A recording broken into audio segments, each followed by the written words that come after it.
देखिए देखो, cutting of bar magnet, तो अगर बार मैग्नेट के आप कितने भी टुकड़े कर लें बेटा बार मैग्नेट के, ठीक है ना, हर टुकड़े के पास दोनों पोल रहते हैं, कुछ सिंगल मोनोपोल्स एग्जिस्ट नहीं करते, ठीक है। बट आपके यस टुकड़े करने के तरीके कई तरीके के हो सकते हैं। जैसे मान लो आपने ऐसे टुकड़े करे, तो अब आपने क्या किया, क्रॉस सेक्शन चेंज नहीं किया इसका, ठीक है ना। आपने क्या रखा है इस केस में, क्रॉस सेक्शन सेम रखा है। तो अगर आप क्रॉस सेक्शन चेंज नहीं करेंगे ना बेटा बार मैग्नेट का, ठीक है ना, क्रॉस सेक्शन अगर आप चेंज नहीं करते, तो फिर ये पोल स्ट्रेंथ चेंज नहीं होगी। अब जितने भी टुकड़े बनेंगे ना, सबकी पोल स्ट्रेंथ स्मॉल एम ही रहेगी, अगर यहाँ स्मॉल है, ठीक है। तो अब जैसे मान लो आपका एक क्वेश्चन है, आपका इनिशियल बार मैग्नेट था, इसका इनिशियल मैग्नेटिक डाइपोल मोमेंट था एम इंटू, आपने इसको बिल्कुल बीच में से लेंथ के परपेंडिकुलर, अलोंग द लेंथ नहीं कह रहा हूँ, लेंथ के परपेंडिकुलर कट कर दिया, ठीक है, बीच से कट कर दिया बिल्कुल। तो नए टुकड़ों का मैग्नेटिक डाइपोल मोमेंट कितना होगा ये पूछा है आपसे। तो फिर आप कैसे निकालेंगे, आपको पहले तो ये समझ होगी, जब ऐसे काटा है तो पोल स्ट्रेंथ एम हो जाएगी, दोनों एम ही रहेगी, ठीक है। और लेंथ कितनी होगी, 20 से काटा है तो L/2 L/2, तो एक टुकड़े का कितना हो गया, M/L/2। तो इनिशियल जो मैग्नेटिक मोमेंट था पूरे बार मैग्नेट का, अगर आप बीच में से लेंथ के परपेंडिकुलर कट कर दोगे, तो जो टुकड़े बनेंगे, हर टुकड़े का मैग्नेटिक डाइपोल मोमेंट कितना होगा, capital M/2, previous magnetic dipole moment का आधा हो जाए, ठीक है।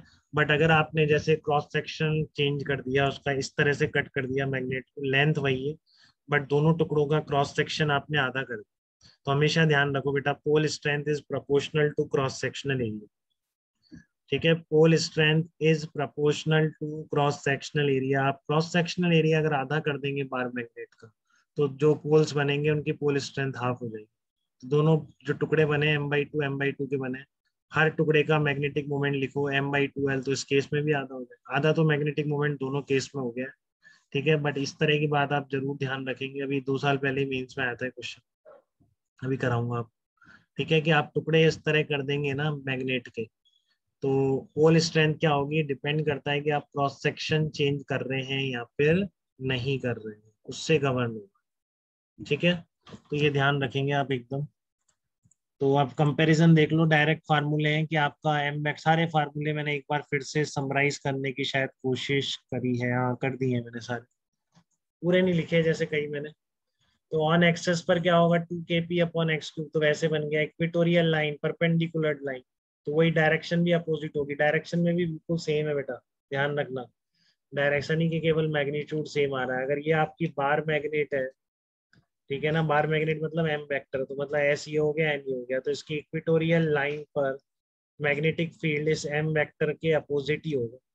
और मैग्नीट्यूड कितना होगा, kp/x3, तो हो जाएगा μ0/4 पाई m/x3 हो जाएगा, μ0/4 पाई m/x3। बट कंडीशन ध्यान रखेंगे तभी होगा जब ये डिस्टेंसेस x है जो आपकी, या फिर ये जो आपकी यहाँ पर x है, ये इन दोनों के बीच की डिस्टेंस या लेंथ ऑफ द मैग्नेट के कंपैरिजन में काफी ज्यादा है।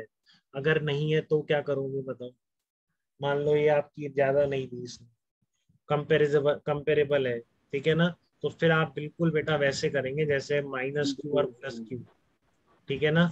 इनसे आपको अगर डाइपोल नहीं मानते, तो जैसे यहाँ पर फील्ड निकालनी है, कैसे निकालते, इसके कारण इधर, इसके कारण इधर, ऐसे निकालते कि नहीं बताओ, यस सर। ठीक है। तो आप फिर यस सर। तो बिल्कुल ऐसे ही करोगे। अब आप क्या मान लोगे, इस एस वाले को तो एज ए नेगेटिव की तरह ट्रीट करोगे, ठीक है ना, नॉर्थ वाले को हमेशा ये उल्टा मत करना, डाइपोल पॉइंट की डायरेक्शन से ध्यान है ना आपको, एस से एन की तरफ होती है, तो एस नेगेटिव है एम पॉजिटिव है। अब आपको यहाँ पे मान लो मैग्नेटिक फील्ड इंटेंसिटी निकालनी, ठीक है। तो आप ध्यान रखेंगे बेटा, ये मैं बहुत बता रहा था, तो इस बार क्वेश्चन आ गया ऐसा, इसमें डिस्टेंसेस कंपेरेबल थी, तो बच्चे भी सही करके आए, ठीक है। तो आप भी ध्यान रखेंगे, हर जगह डाइपोल याद कर लेंगे, क्योंकि 99% प्रॉब्लम में यही फार्मूले लगते हैं हमेशा, ठीक है ना, डाइपोल वाले। बट इसमें भी बिल्कुल सिंपल है, आप इसको माइनस मानेंगे तो माइनस ने किधर खींचेगा, इधर होगा बी वेक्टर की डायरेक्शन, इस माइनस, इस साउथ पोल की वजह से बी वेक्टर की डायरेक्शन वैसी होगी जैसे इलेक्ट्रिक फील्ड होता है नेगेटिव चार्ज की वजह से, ठीक है, प्लस के कारण किधर होगी, इधर होगी, ठीक है। और फार्मूले क्या बनेंगे, जैसे आपका क्या होता है, KQ/R² होता है, ठीक है ना, KQ/R² होता है, तो बिल्कुल इनकी पोल स्ट्रेंथ मान लो M और M है, पोल स्ट्रेंथ तो सेम है बार मैग्नेट के दोनों, ठीक है ना। ये अलग नहीं कर सकते अपन कि एक M1 हो गया, एक M2, ऐसे नहीं कर पाएंगे इस बार में। ठीक है, कितने भी टुकड़े कर लो।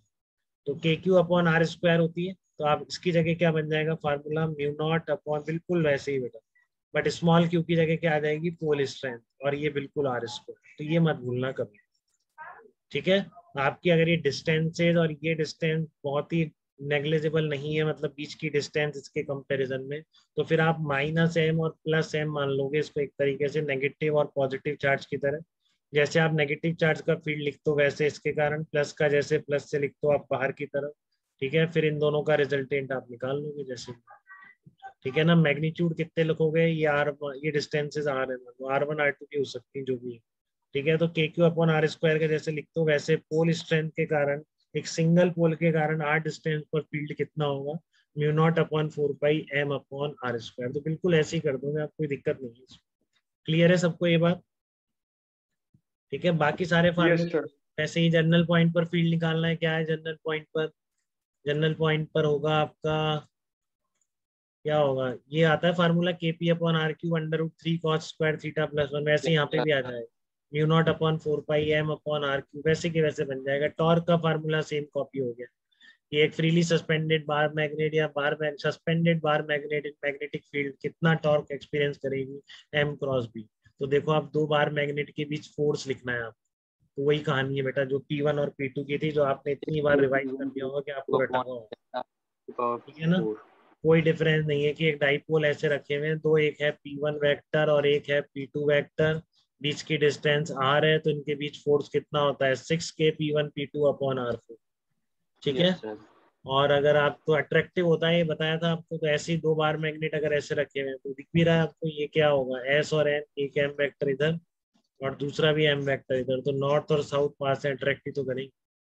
ठीक है ना, तो आपकी ये जो M वेक्टर सेम डायरेक्शन में रख देंगे, किस फोर्स से अट्रैक्ट करते हैं, ये रहा 6K P1 P2/X4 की तरह। और अगर ऐसे रख देंगे तो रिपल करेंगे। ठीक है ना, ऐसे रख देंगे तो रिपल करेंगे, किस फोर्स से करेंगे, 3K P1 P2/R4 से रिपल करेंगे। तो ये बिल्कुल एनालॉजी और इसका हमेशा ध्यान रखिएगा। ठीक है, इसको कभी मिस नहीं करेंगे।